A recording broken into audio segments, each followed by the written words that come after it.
question of the day. Why did it take Muslims to stop the LGBTQ indoctrination of children in public schools? Where were the Christians? Why was the church silent? Or should I say, where were the Christian fathers while the state plotted to sneak ideology into the classroom like a thief in the night? Today, I am exposing the sinister game that's being played with your children. And the people of God, y'all, you better start paying attention. So let's get into it.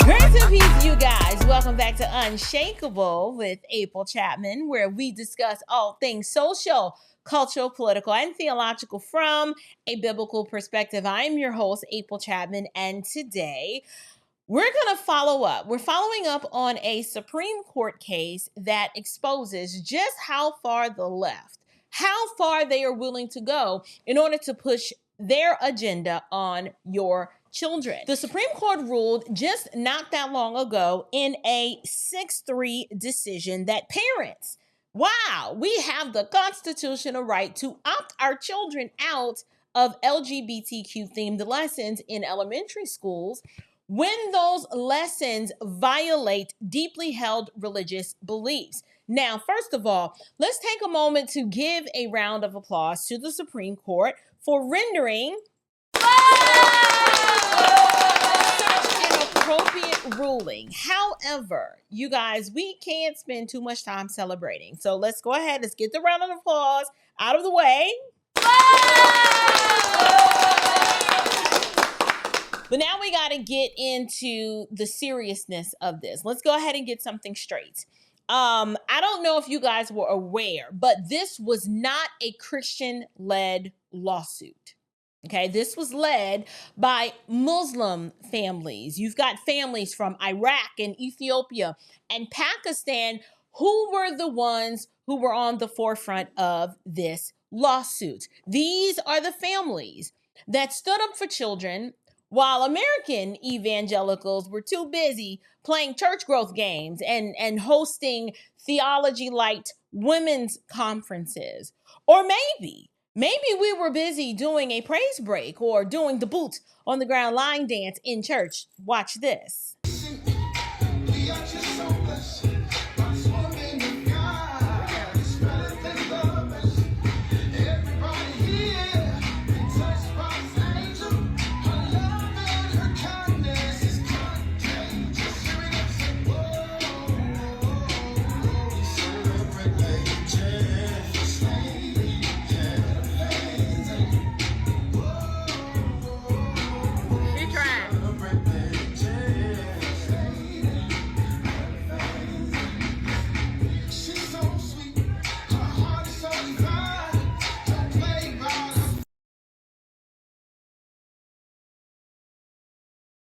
Like, that's a whole nother video. We will talk about that another time. But the question is, what sparked this case?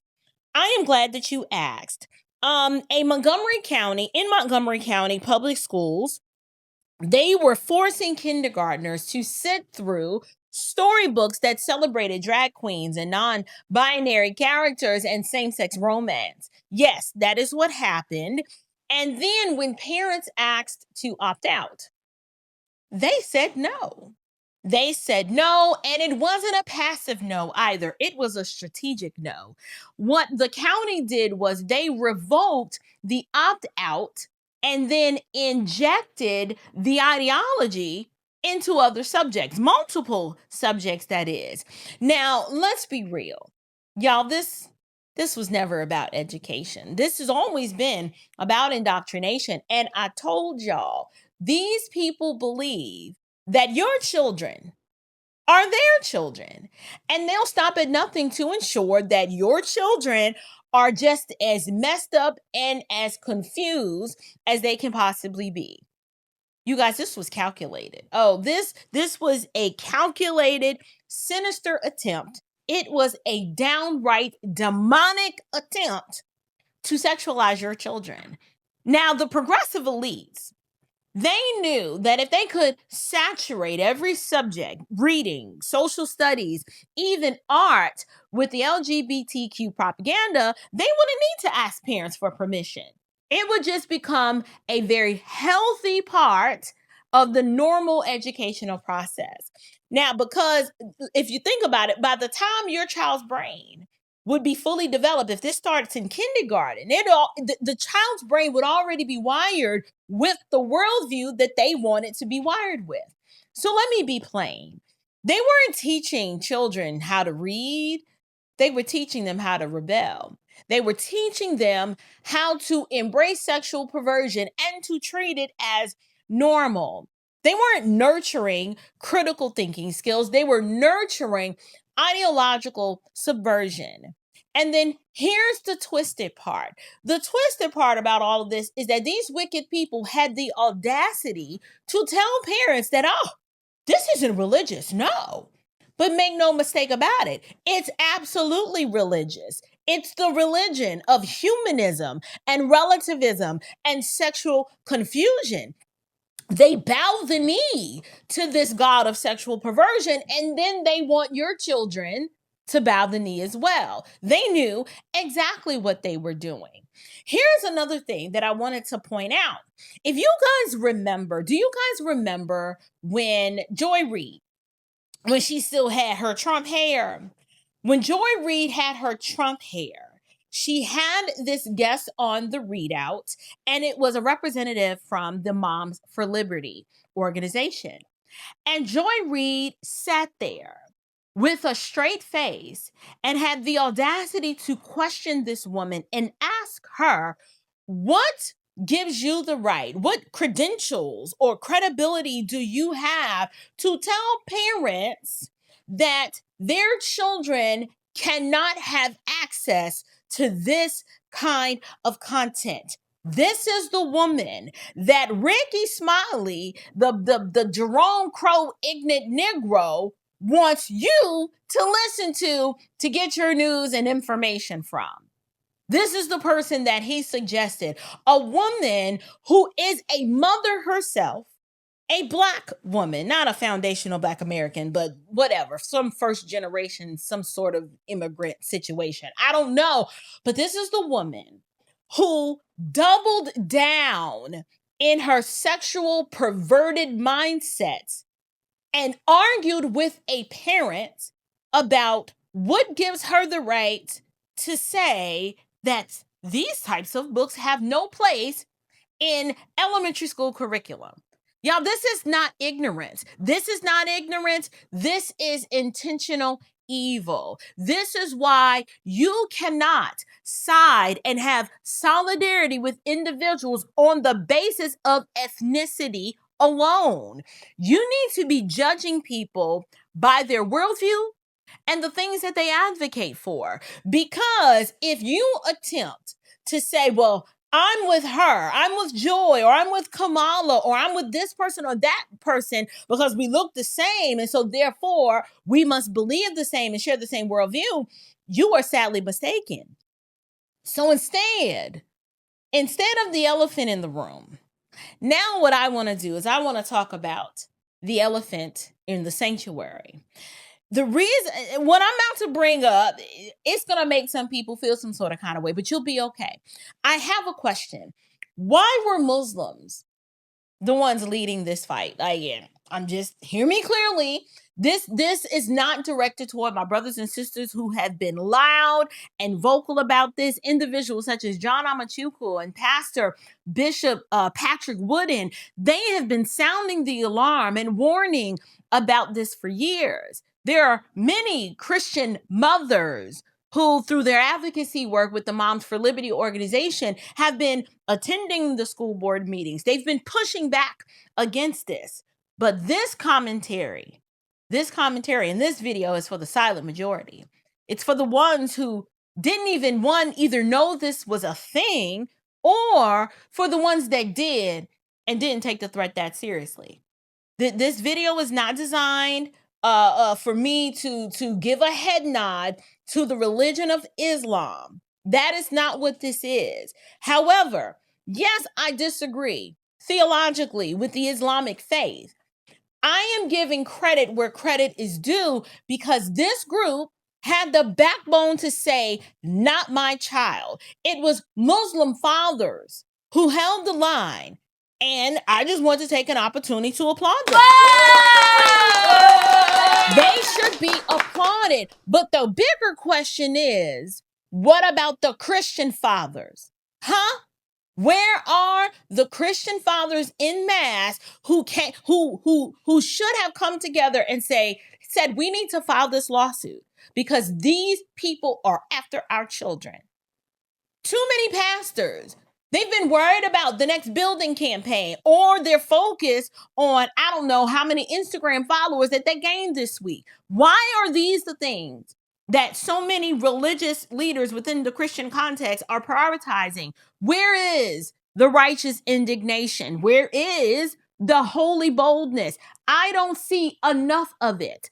The American church, they should have been the ones that were first to the courthouse steps. They should have been the ones that should have been loud about this. But instead, some of these churches, they're busy making sure, I don't know, that their diversity statements checked all the right boxes for the culture. They're too busy trying to be like the culture as opposed to swimming upstream from the culture. Let me remind you guys what the word of God says. Deuteronomy 6:6-7 says, these words that I command you today shall be on your heart. You shall teach them diligently to your children. Teach them what? What should we be teaching diligently to our children? We should be teaching our children the word of God, a biblical world view. We should be inculcating them with what God has spoken. This is not optional. This was not conditional. This is a command. We're the gatekeepers of our homes. But too many Christian families, we've handed the keys of raising and discipling our children. We've handed those keys to the state. And now, why are we shocked that our houses are filled with confusion and compromise and our children don't know which way is up? This SCOTUS decision, it is absolutely a win. We are going to celebrate that. But this win comes with a wake-up call.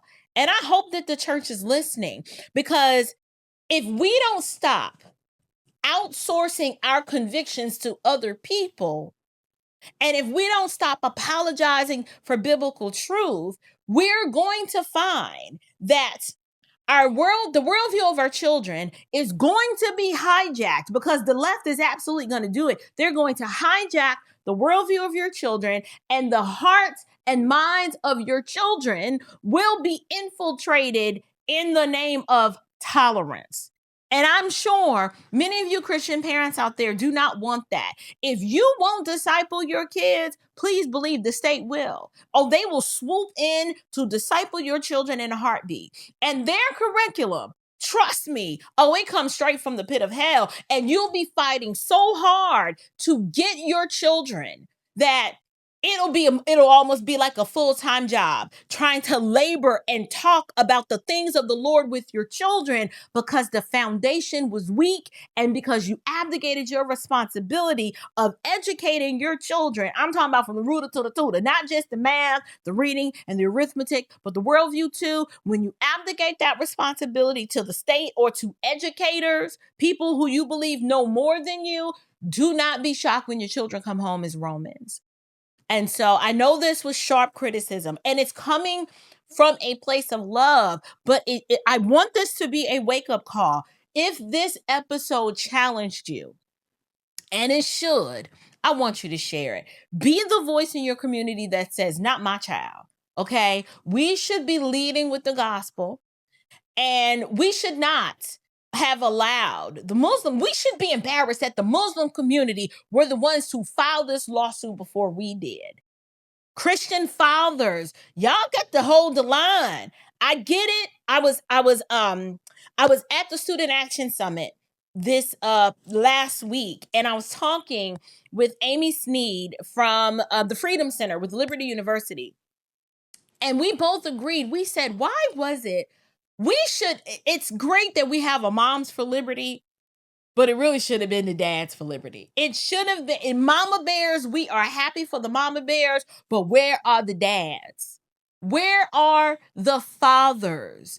And so I want to challenge you to get involved in your local school boards. Now, if you're a homeschooler, I get it. We homeschool. And so I'll be honest, going to a school board meeting was not top of mind for me. However, catechizing my children and talking to them about these worldview issues before the world got a hold of them, we did prioritize that.